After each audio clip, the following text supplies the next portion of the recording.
braćo i sestre, samo da se čujemo. Ponosna Crna Gora.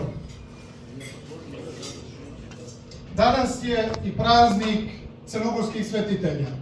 Prije 4 godine Crnogorska pravoslavna crkva je današnji dan posvetila svim crnogorskim svetiteljima.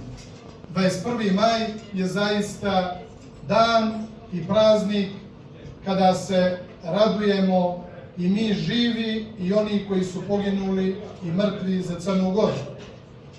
Jer je to ostvarenje svih naših državnih i nacionalnih snova. I uopšte ne treba da budemo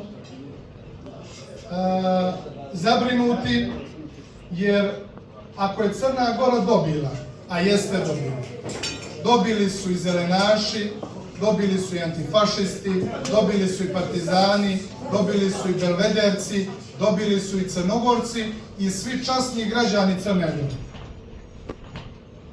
Pošto vrijeme pred nama i ovo sada je puno iskušenja, puno neke srdžbe, jer nije Crna Gora na onom putu gdje smo smatrali da treba da bude. Nije na putu ljubavi i međusobnog nacionalnog i vjerskog sklada. Nije na evropskom putu. Ali mislim da su to samo kratki periodi u dugoj i hiljadogodišnjoj istoriji naše države, kada smo se podizali i kada smo padali. Nažalost, moramo reći da smo i sami krivi za mnoge stvari koje su nam se desile. Krivi smo za stanje u našem nacionalnom biću, krivi smo za stanje u našoj crkvi i krivi smo za stanje u našoj državi. 2 stvari su nam potrebne, samo 2, a to je sloga i to je ljubav.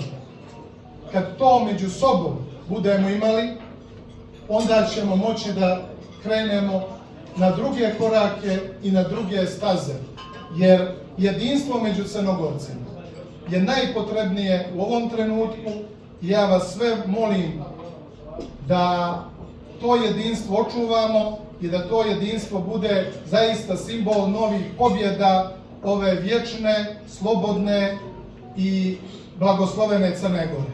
Neka vas Bog čuva i svi crnogorski svetitelji. Ja sam veoma radostan što mogu sa vama da budem na današnji dan, veliki praznik 21. maj. Živjeli!